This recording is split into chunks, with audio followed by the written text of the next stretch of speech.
side, and actually a thin majority are people outside the country who would then become new entrants. That's important for our economic analysis because we have to treat these two groups differently. So there are two key economic benefits of clearing the backlogs. As I mentioned, this would facilitate immigration into the United States. And what immigration really does is it bolsters our labor force. And that's super important at the moment because of all the labor shortages we're seeing. Immigrants also bring skills and knowledge to the country that can complement those of the native-born workers. And so immigration can have productivity benefits as well. When it comes to adjustments of status, these also have economic benefits. When you're on a temporary visa, there are certain restrictions to the jobs you can take. But when you get your green card and you adjust to permanent status, these restrictions largely fall away. So people, when they adjust to permanent status, they can access a wider range of jobs that are more suited for them, and they can be more productive. So I don't want to go into too much detail about methodology, but when we're actually estimating the impacts, we again draw this distinction between immigration and adjustments of status. So to estimate the economic impact of immigration, we're looking at very well-respected economic studies that estimate the impact of immigration on GDP and productivity. To estimate the economic benefit of adjustments of status, we're looking at studies that estimate the wage impacts of these adjustments. So when people adjust to permanent status, there is research that shows they tend to get higher wages. And the reason we're interested in wages is because a boost in wages should, according to economic theory, reflect a boost in productivity.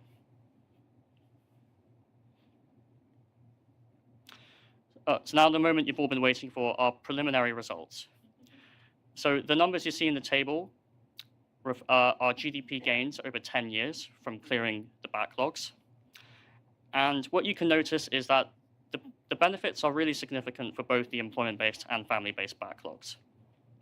At the lower end, we're still looking at over $100 billion worth of GDP gains. Now, the family-based backlog does have larger benefits of clearing. This is primarily driven by the larger size of those backlogs.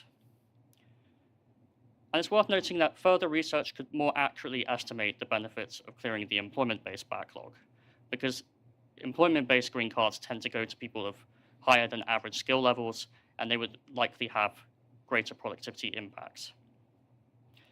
Now, a really important thing to note is that our analysis considers clearing current backlogs, not future backlogs. Policy changes, such as adjusting green card limits, would have impacts not only on current backlogs, but also future backlogs. So those policies would have even greater economic benefits than what you see on the slide.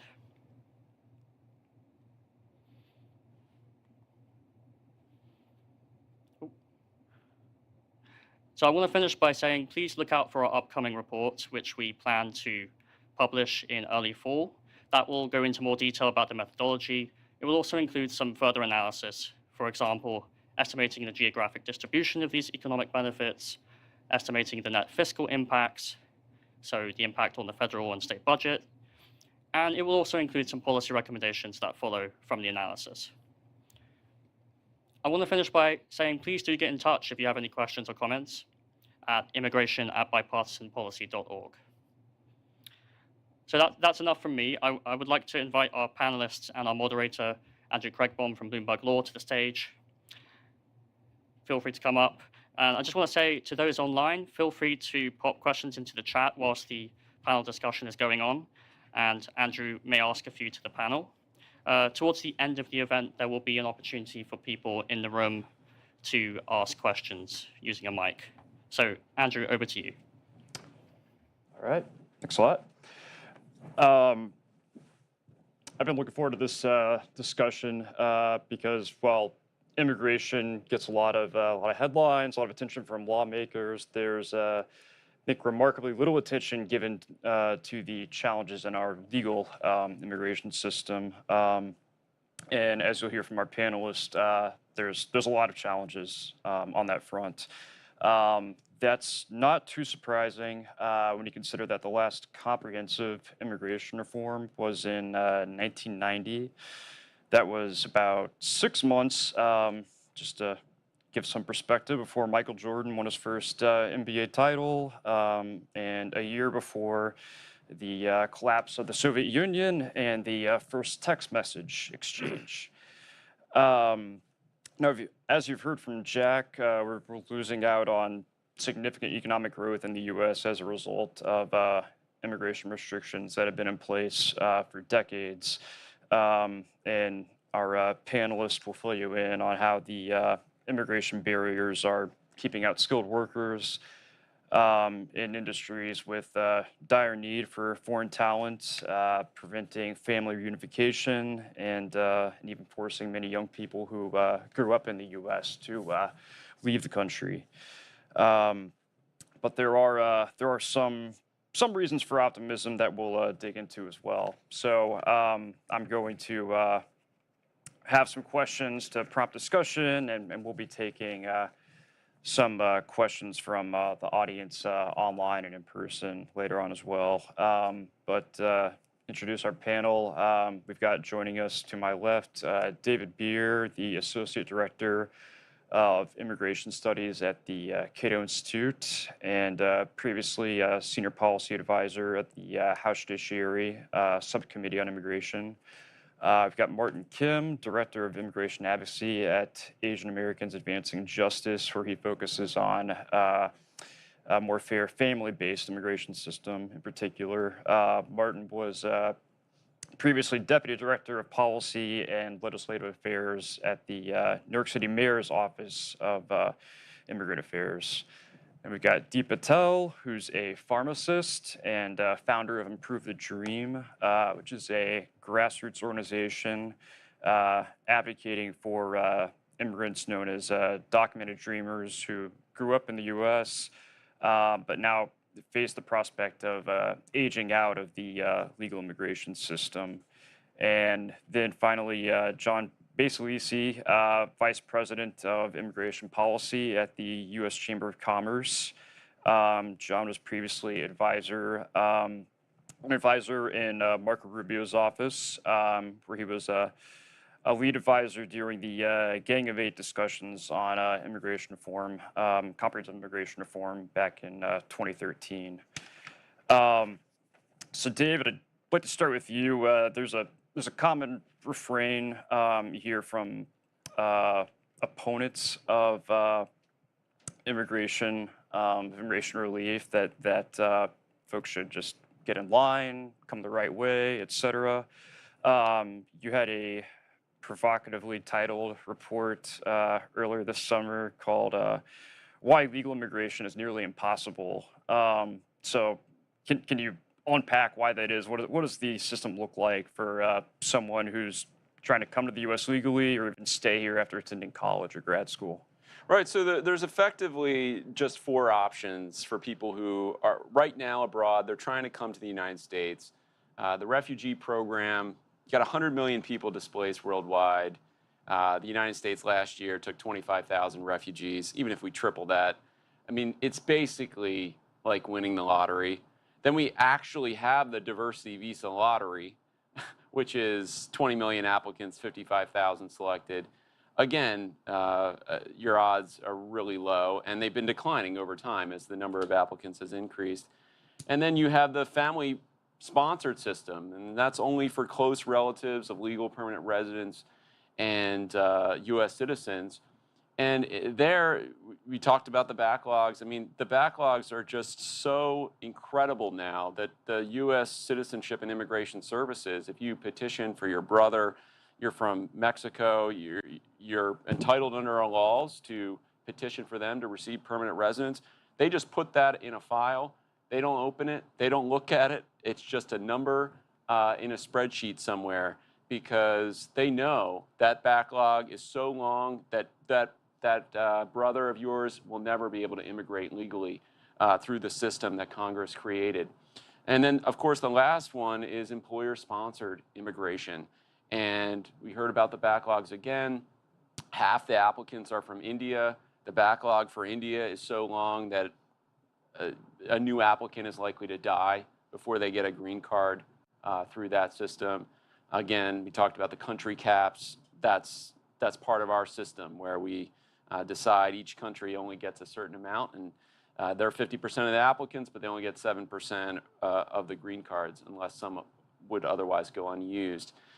So it's a very restrictive system, and the idea that you can just get in line isn't true. You need the sponsorship, you need the selection by the government, and so the vast majority of these people who are trying to come have no legal path or opportunity to do so and become permanent residents. John, on that employer-sponsored visa front, there were 780,000 registrations earlier this year, more than 780,000 for the H-1B visa lottery for specialty occupation workers, jobs, talking about jobs mostly in tech, engineering, et cetera. There's just 85,000 of those slots available a year. So that mismatch, what does that say about the challenges that industries in the U.S. are facing to bring in workers they need? Well, before I answer that question, I want to thank the Bipartisan Policy Center for inviting me here today to participate on this panel. In terms of the impact that this has on companies, it really is, it's like a raffle. What can we do to get as many tickets into the barrel when they spin it and they start picking people out of this? And the complete lack of certainty that a company has when it comes to being able to plan, not just this year's projects, but if you're planning on, maybe you're a semiconductor company that wants to build a new fab someplace in the United States. These are decisions that take years to make. And for them, they need to know that if I need the engineers here to design the factory, build the equipment, operate the equipment, if they can't get them, it's really tough to justify, all right, we need to build this here, or we need to expand to this size. And the H-1B is just one aspect of this. There are an alphabet soup of non-immigrant visa categories that companies use. The O's, L's, P's. There's also not just H-1Bs, but you think of H-2As for ag and H-2Bs for seasonal non-agricultural work. All of it is, we talked about, Jack, not just the cap-based backlogs, but the processing backlogs. When one program has an issue, it's not as if these government agencies operate with unlimited resources. Once you start seeing a spike for something else, it tends to impact everybody else that's trying to get another visa into the system. And David called it restrictive. And the funny thing is, it wasn't restrictive by design. It's restrictive because it's been neglected for 3 decades. If you had a system that actually responded to market signals, maybe you wouldn't have problems that are as big as they are today. But depending upon what section of the INA you're looking at, it was either designed in 1965, 1986, or 1990. No matter how you look at it, some of these sections are about as old as I am. Some of them are older than I am. It's ridiculous that Congress hasn't done anything to update these problems or address these problems. But we are where we are. Yeah. Deep, you got a pretty unique perspective on the lack of action by Congress for decades. So can you explain these numerical caps? How are they contributing to these age-out issues for children of Indian immigrants in particular? So one of the issues that I think most Americans probably would have no idea exists is the fact that it's possible for an immigrant child to be brought to the United States legally, be raised and educated here, but still not have a clear way to stay or a path to citizenship. Most people would be surprised by that. And unfortunately, that is the way our current system is. And as David and John mentioned, the reason this happens is because we have these insanely long backlogs, which result in families moving here with their children, raising those families, and then their government still has not approved the green card applications that may have been filed decades ago. and the current wait times for those are really long. And another reason this happens is also some other visas which allow immigrants to come here to start small businesses, which don't actually have pathways to citizenship. So in both of these scenarios, there's young people who have always been here on a visa status that are growing up here as Americans. And unfortunately, when they turn 21, they're kicked out of either their parents' green card application, and then they have to find their own way to stay. And eventually, when their luck runs out, they have to either leave the country or just fight the system as if they were coming to the country for the very first time. So all of their time spent growing up in the country would be rendered useless. And our current system, which hasn't been updated in 30, 40, 50 years, is worsening this effect because every year there's over 10,000 new individuals in this situation that are aging out. And unless the caps are updated or there's policies put in place that would ensure that these individuals being raised and educated here are allowed to stay, it's going to keep getting worse. The backlogs are going to keep getting worse. And I think this is the biggest brain drain for our country. And thankfully, Congress is starting to kind of recognize that. And one of the legislations introduced to address this, the America's Children Act, has received tremendous bipartisan support in both the House and the Senate. Great. Martin, the vast majority of immigrants who get green cards do so through the family-based system, but right now there's more than 3.5 million folks waiting outside the country to come to the U.S.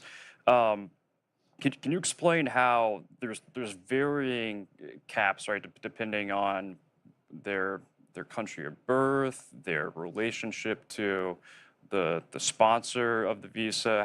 How does that affect all of the wait times that folks are facing?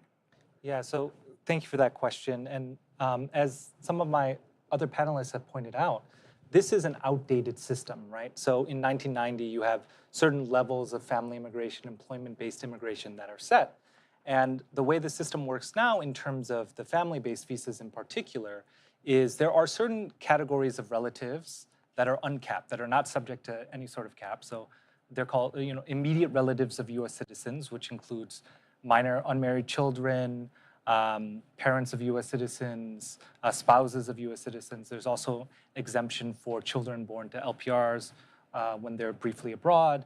But for the other types of family members who can be sponsored, and that's a limited pool already, there are caps, right? And so some of the worst backlogs happen when there's a lot of demand, as people have already noted, and there simply are not enough visas. So some categories include, for example, married adult children of US citizens, siblings of US citizens. Those are categories of relatives who can be sponsored, who have a right to come to the US, and currently are facing 10, 20-year backlogs for some countries.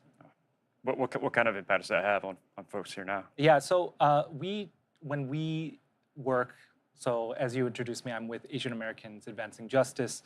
We serve a very immigrant-heavy population. 2/3 of Asian Americans are immigrants, and the majority, like other immigrants, have come through on the family-based system. And we can talk, obviously, about the human impacts of being separated from your child or your parent for decades. But there's also an economic impact, right, that folks have already talked about. One of the things I like to say is sometimes people forget that family members who are sponsored to come to the US come here and they also work, right? It's not just employment-based immigrants who work in the US. And they work, oftentimes they work as caretakers for their family members, right? They serve as economic, social, emotional support for their family members in the US. And so the fact that some people have been waiting 10, 20 years to be reunited with their family members has really negatively affected the economy, these families, and the US as a whole. Could I just add on?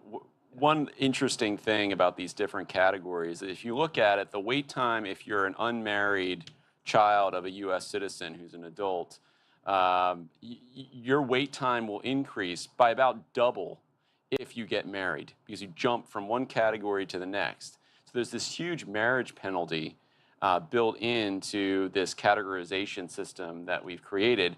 And if we talked about unmarried minor child, so that's someone under the age of 21. Let's say you want to get married. You get married, all of a sudden now you're in a capped category for the first time, and you have to wait 20 years before you get to immigrate. So you go from 0 waiting due to the cap to just an incredible wait. So there's a weird interplay between marriage and how long you have to wait under this system. The other interesting thing about the unmarried minor children, parents, these exempt categories, they don't get to bring their dependents.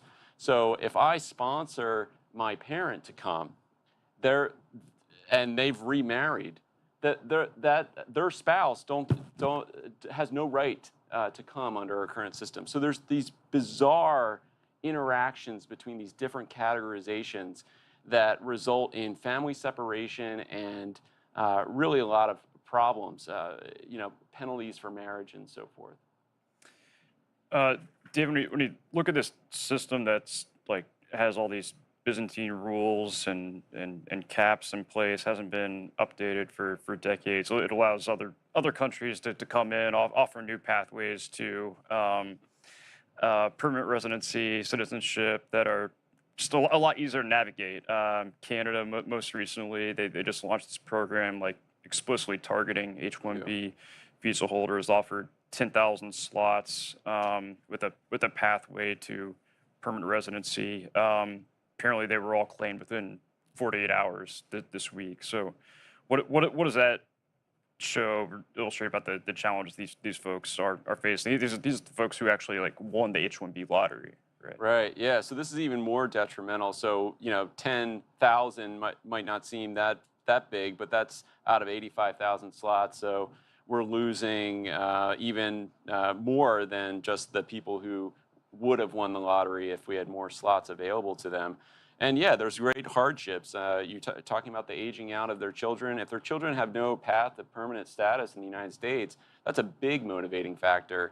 If you have no ability to move up in your career because you're stuck in a job where your employer has sponsored you and you have to stay in that job in order to qualify for the green card that they sponsored you under, that's a big disincentive. So Canada's offer is very attractive to people who are stuck in these situations. And this is part of a much broader situation. In the 1990s, the United States accounted for a majority of the increase in the immigrant population worldwide. A majority of immigrants were moving to the United States. That's incredible. Today, it's less than 10% are moving to the United States. So it is a big deal, a massive shift in population away from the United States to other countries, and we're losing out as a result. And if I may add to all this, what really scares me and a lot of the member companies that the U.S. Chamber represents is that this is a proof of concept. That another country can literally come in here and say, hey, we're going to poach your workers. And thus far, we're not really doing much to stop it. And as someone who's from upstate New York, I have more than a few Canadian friends. I don't want to be mean to our neighbors to the north. But if anybody here remembers the show Saved by the Bell, we're AC Slater and they're Screech. Screech doesn't steal Slater's lunch. But that's what's happening here. And we can't let this go unanswered. Like something has to happen. And I want to give credit where credit's due. Senators Durbin and Rounds introduced a new bill yesterday to try to keep STEM talent in the country. What worries me is that is this just another exercise of putting a bill out there, or are we actually going to get this thing done? Because to me, I'm certainly hoping that this is a shot across every member of Congress's bow, knowing that this is not going to stop if this happens and it goes unanswered. So, John, maybe you can explain what that bill would do, but we're not just having like Canada and other countries compete for immigrants who are here. We're actually having U.S. companies like park talent in offices across the border because they can't keep them here, right? There's quite a few companies that have done this, just knowing the problems that they have getting talent here. You see a lot of, in the Seattle, Pacific Northwest, you see offices being expanded in Vancouver. If companies have operations in Detroit, you see them, across the river in Windsor. This is an issue that, and it's not just to our friends to the north. It's also, you see people moving operations to Mexico as well. It's a problem because of the lack of certainty that companies have that they will be able to get the talent they need to build the products or services that their company provides to their clients. And to your question about what does the Keep STEM Talent Act do, it provides an awful lot more certainty to companies that are looking to keep their STEM talent in the United States. It allows them to come into the U.S. or qualify for visas that it would no longer be subject to the direct numerical limitations, which is huge. It basically puts you in that section of the INA that says, all right, these people will not count towards the cap. And it's for individuals who have a master's degree or higher in a STEM field. And those are the types of policies we should be pursuing in order to make sure that that type of talent doesn't leave, because it's tough to find. The U.S. is still identified in like most surveys I've seen as the preferred destination by far for immigrants, especially folks coming working in industries like tech. Could that start to change? Are you seeing that change at all for folks, especially for like really backlogged countries like India, where they're looking at these issues like age-out issues and saying, I don't want to deal with that. I don't want my kids to have to deal with that. This could start to change if age out amongst us other issues aren't fixed in the near future. There have been surveys in the past where those in the families in the backlog have stated the number one issue they are looking to abandon their petition and go back to their home country is because of their children aging out. There have been physicians in rural areas of the country that have actually went back to India because their children were aging out.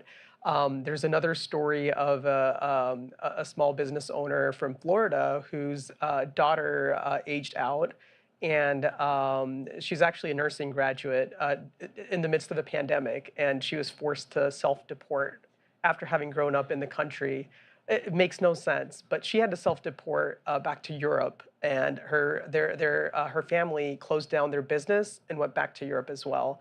So it just shows that the impact of this is not just amongst our families and on a local level. It makes an economic impact in the community, in the state, and nationally.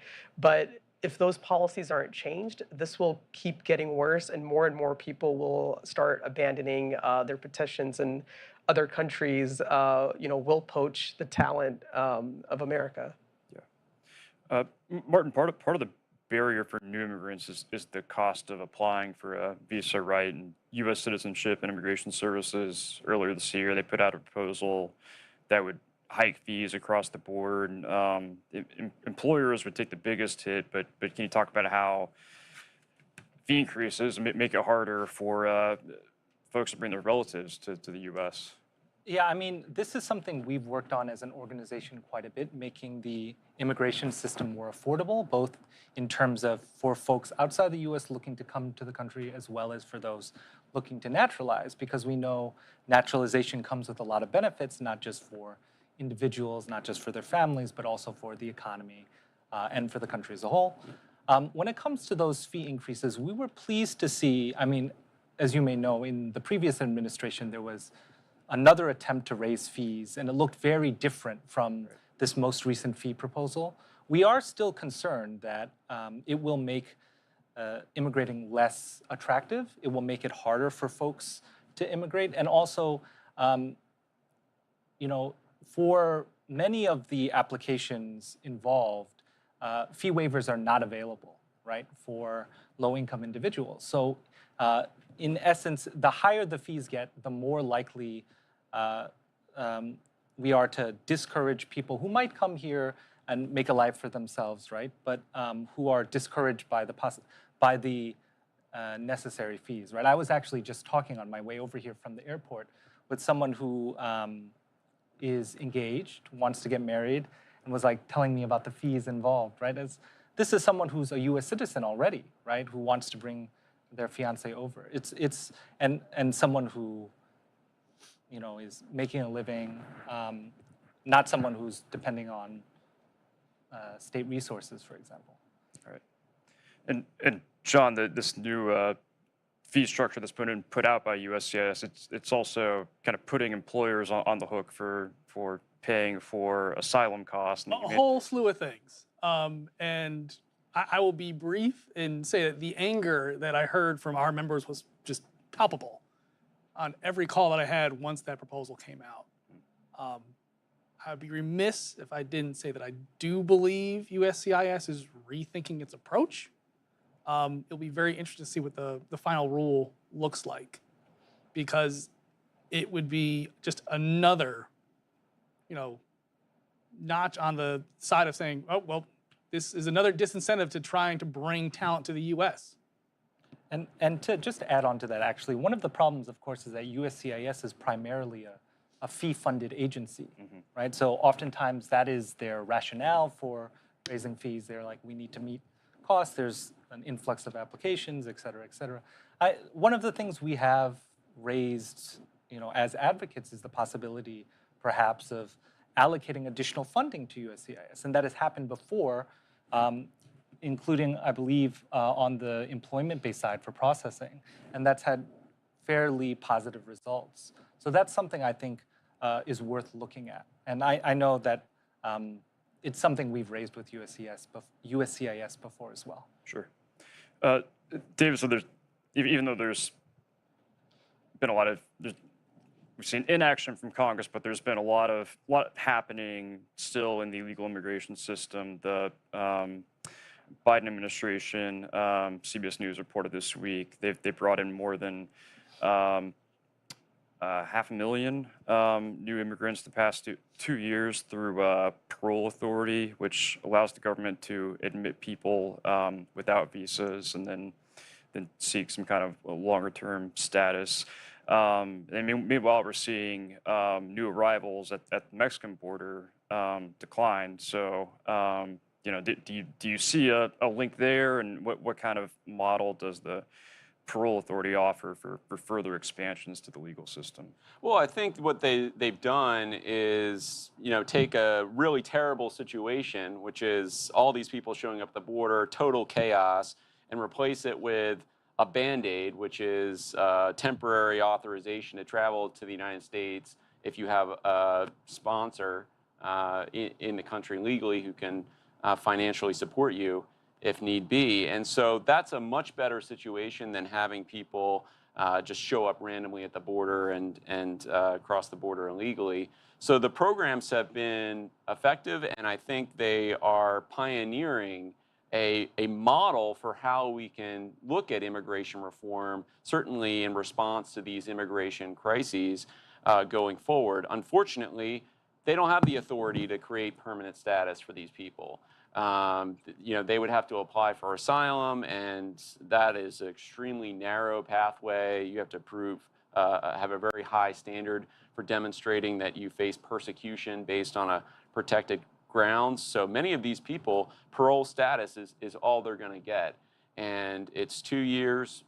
This administration, they'll probably renew them for another 2 years, but any other administration, all bets are off. And it's a big deal because, like you said, 500,000, that's 500,000 people who Americans want to sponsor to come here. That's incredible in and of itself. The other thing is that's 500,000 people who aren't showing up at the border to seek asylum or to cross illegally. So there are important benefits to it, but I do think that we need to focus on it as a model for how to actually reform the permanent system through Congress, because this is not the answer. You can't just have only this pathway be available. Gotcha. Deep, you mentioned the America's Children Act earlier, but just to keep the focus on the executive branch for a minute, I know Improve the Dream I hope that the DACA rule released last year would include documented dreamers brought here through the legal system. That didn't end up happening. But what what options do you see available to the administration to provide some relief to young people at risk of aging out? Yeah, so unfortunately, one of the big policies administratively that improved the dream was advocating for was, to include children of visa holders as a part of the DACA protections, but that was not able to go through. However, there are certain other administrative actions that they can take. One of which is something that the Supreme Court about a decade ago already said they have the authority to do, which is to allow children who age out to retain their priority dates. That's something the administration could have the Justice Department go ahead and change the internal policy on, which would allow individuals who grew up here and had a active green card petition but aged out when they turned 21, they would be able to retain their previous priority date once they, if their parents were to sponsor them after they receive a green card under the family-based petition. So if it's like a F2B or another petition. So that's one of those ways. There are also other methods the administration could use, including parole. For those who did have to self-deport, they could be brought back under the parole, a similar parole program. And then the administration also has authority to allow individuals who are in aging out circumstances to qualify for a compelling circumstance EADs, which would also allow them protection, extension of status, and work authorization.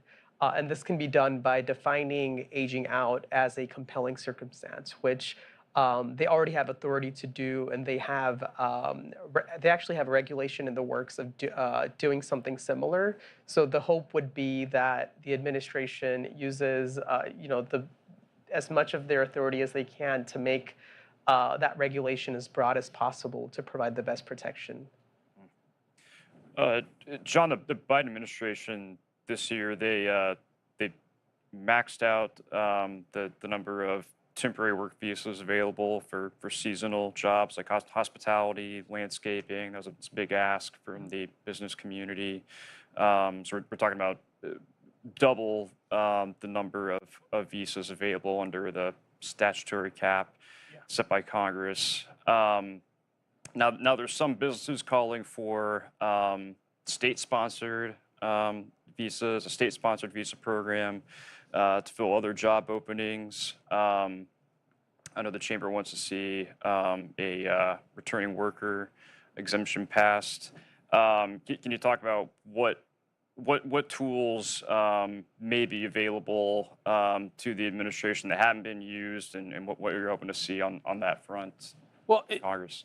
On the issue of H-2B visas, these are for individuals who are going to be working in seasonal, non-agricultural jobs. So that's landscaping, hospitality, forestry, a little bit of construction work, and many others. If you looked at the data from the second quarter this year for DOL, you add 66 to the 64,714, roughly 130 and change. The amount of workers that were sought just in the first half of the year was 150,000. So even for the first half of the year, we're very grateful for the relief that's being provided. It's still not enough, given the economic situation we find ourselves in. And to me, like the returning worker exemption that is currently in the House DHS appropriations bill really supported the efforts by many members of Congress on both sides of the aisle to get that included. That's going to help. I think what would really be optimal, not just for H-2B, but for many other capped temporary visa programs, we really need to look at revisiting these quotas. The 66,000 was designed in 1990. You look at the H-1B quota, this is something that the last update, I want to say, was the mid-2000s, which got us the 20,000 U.S. master's degree exemption, so from 65 to 85,000. These caps are nowhere near what's needed. They're completely divorced from economic reality. And until we get serious, not just about those caps, but also the ones on employment-based immigrant visas. Because if you look at some of the problems that we have, particularly with high-skilled immigrants, the level of desire to get those temporary visas, it's because there's no permanent categories that they can take advantage of. Like, if you are not just the company that is seeking to hire the individual, but the person that wants to work here in the US, you look at this and say, like, my chances are not so good. And until we have systems that, in my view, in a perfect world, or in a more perfect world we find ourselves in today, you would have quotas that would adjust upwards when unemployment's really low, and they would adjust downward when unemployment rises. This is just something that's common sense. It's something that I know many members of Congress have looked at in terms of proposing. You brought the state-based visa ideas. I think it's a great idea. It's been kicking around for decades now. To me, to make that type of concept come to life, you would need to have Congress relinquish some of its authority over immigration to the states. I just don't see that happening. Not saying it's not possible. I just don't see that happening. But you know, in this town, where there's a will, is a way. So if that's an idea that catches fire, you know, it's going to help our members. We've supported in the past. We'd support it again. If I could just add on the point about adjustments, if you look at the backlogs for employment-based and family-based, if the number of employment-based green cards had increased in parallel with the increase in GDP, we'd have twice as many green cards today as we had in 1990. And that would completely resolve the issue. We wouldn't have this huge backlog because it really took keeping it at that flat level all these decades to produce this huge catastrophic situation we're dealing with now. And on the family-based side, if in 1990, when they set the family-based cap, the family-based cap was basically equal to the uncapped categories that we're talking about: spouses, parents, minor children of U.S. citizens, basically equal. Then over the next few decades, of course, the country grew in size, there were more immigrants. The uncapped categories is now twice the size of the cap categories. So if they had just kept them linked, we're not going to get rid of the cap, but we just kept them linked, we would not have had this huge explosion in the family-based backlog. So building in mechanisms to make sure that the system does not become outdated immediately after it's passed is critical for immigration reform going forward. Martin, your organization's backed legislation called the Reuniting Families Act. And one thing that would do is recapture unused green cards from past years. Can you talk about what it would do on that front, what effect that would have, as well as reducing backlogs in the future? Sure. I mean, actually, it's funny that you should mention the recapture provisions. I mean, we've been pushing recapture as like a first step in like appropriations packages and other efforts, because really we're talking about a few 100,000 wasted visas, which is still egregious when you think of the almost 4 million person backlog. But the Reuniting Families Act, which is sponsored by Rep. Meng and will be, or not Rep. Meng, sorry, Rep. Chu, and will be reintroduced in the next couple of weeks, is really aimed at improving the family-based system in a variety of ways, really raising the visa caps, raising the per-country quotas, and addressing a lot of the issues that we've talked about in terms of, we only really touched on this briefly, but the family-based system, for example, treats immediate relatives of U.S. citizens, so again, minor unmarried children, spouses, differently from unmarried children and spouses of green card holders. And so the Reuniting Families Act would uncap that category of visas. It would also stop the practice of counting derivative visa applicants against the caps. So there's a lot in there, too much to cover in the time we have left. But our hope with that, we understand this is really a marker bill. We don't expect that necessarily to move in this Congress. But we have seen actually, and we were very happy to see, that some bipartisan efforts, including the Dignity Act, did take some of the ideas from the Reuniting Families Act and include it in bipartisan legislation, which I think shows that there is a growing bipartisan awareness of the problems on the family-based side as well as on the employment-based side. Great. So we've got a few minutes left for questions from our audience. We've got one here. I'm Richard Coleman. I retired 10 years ago from Customs and Border Protection, answering congressional inquiries and trying to, the politics of immigration. But our history has always been, if we can use you to build a railroad, we'll let you in. Otherwise, no Irish need apply, Chinese Exclusion Act. That's in our culture. We have this strong anti-immigrant sentiment that politicians have mined beautifully. So I don't think I'm wondering, no matter how rational, how many business people stand up and say, yeah, we want more immigrants. You're going to get politicians to give up what's been a winning game for them. If you talk about letting Texas have more authority over the cruelty that they've been showing to immigrants, more authority for the state of Texas with immigration, that would be hell on wheels.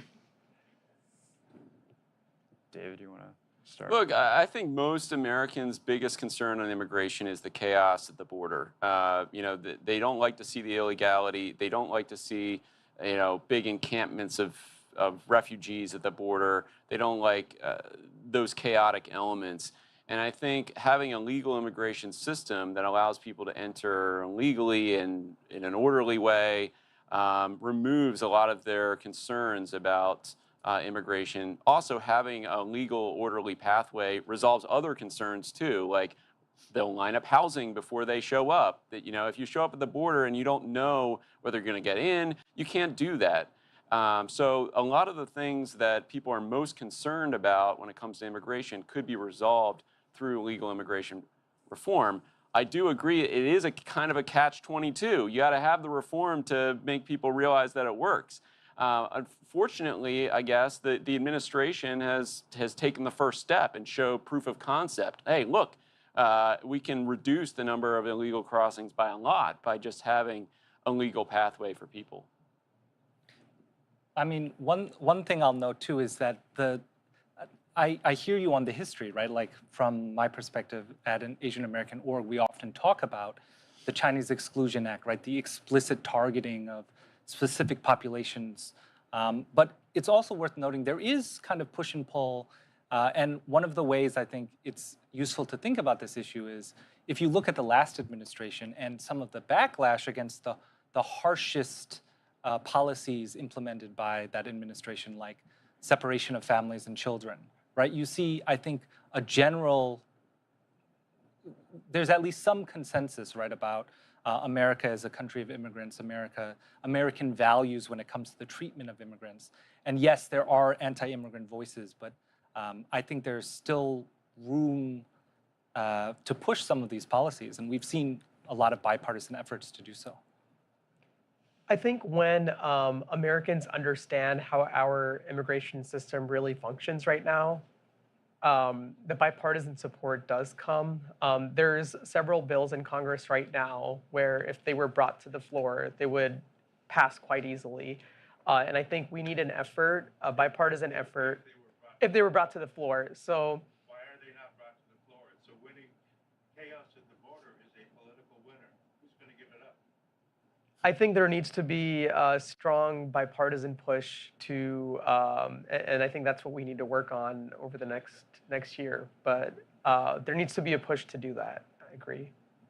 One other point that I'd add to my fellow panelists is when we're talking about the state-based visa idea that gives states more authority, the more authority is to let more people in, not more authority to create their own new border security policies. That's what those state-based ideas do.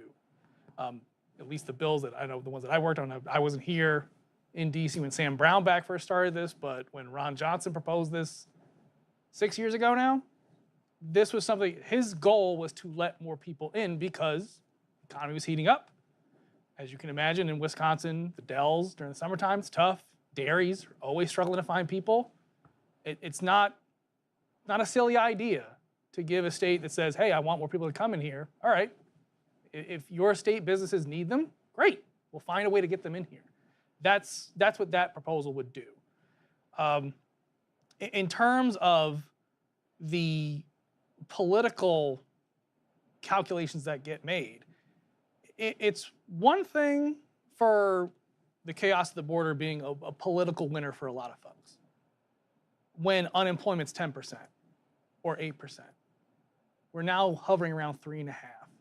And every congressional office that I talk to tell me to a T, we are hearing more and more from not just businesses, but our boss is hearing from his neighbor. Like, when you start to hear this more and more, the worm may be turning. Anybody here on this panel that knows me knows I am usually very pessimistic. But when you start to hear these things, maybe things are about to change. Other questions from the audience? One right here. Hi. I work with an immigration advocacy group in Florida, and part of that is we have some sponsored families that are on humanitarian parole. So we've been able to see how beneficial that has been, not only just for their incorporation into the community, for the whole family, but also into the workforce. When we talk about, reforming immigration at a congressional level, do you think there could be something like a humanitarian parole that does have a pathway to citizenship? Could that be a viable option for trying to push forward? Do you ever see that as being something that could happen realistically? Yeah, I actually do. Obviously, there's the precedent of the Cuban Adjustment Act. We've let over, whatever it is, 1.5 million Cubans adjust through that process after they were paroled into the United States. We already have effectively a category that deducts the number of long-term parolees from the family-based cap. So Congress is already thinking about this issue in 1996. I think that we can expand on that and say, look, we need to have an actual pathway for people that we're letting into the country legally. They came in the right way. They should have a path to be able to become permanent residents in this country. And that's going to be a strong argument, especially for many of the populations that were brought in, Ukrainians and Afghans, but also the Haitians and Nicaraguans and Venezuelans who have no path. They don't have the Cuban Adjustment Act, but it's certainly something that as time goes on and the population grows, the pressure to do something is going to build. So on that note, I just want to thank our panelists for joining us. I think that's all we've got time for. And PPC's Teresa Brown is going to close us out. Hi there. Yes, thank you to our panelists. Thank you, Andrew, for moderating. I'm Teresa Cardinal Brown. I'm the Senior Advisor for Immigration and Border Policy here at the Bipartisan Policy Center. Thank you all who joined us in person. Thank you to those of you who joined us online. We look forward to doing more of this work. You can find reports that we have done on options for the legal immigration system, the economic case for immigration, border issues. All of that is available on our website at bipartisanpolicy.org/immigration. We also do a podcast called This Week in Immigration, which is available on all your major podcast platforms except Stitcher, which is going away. And we cover the latest and greatest in immigration policy, news, great guest stars. This last week, we had Julie Stuft, who's the head of the Visa Office at State Department, to talk about State Department backlogs. We've had members of Congress on. We talk about the latest news. We've had reporters and others. So if you have a chance, look up This Week in Immigration. But thank you very much for coming. We look forward to seeing you at another event soon.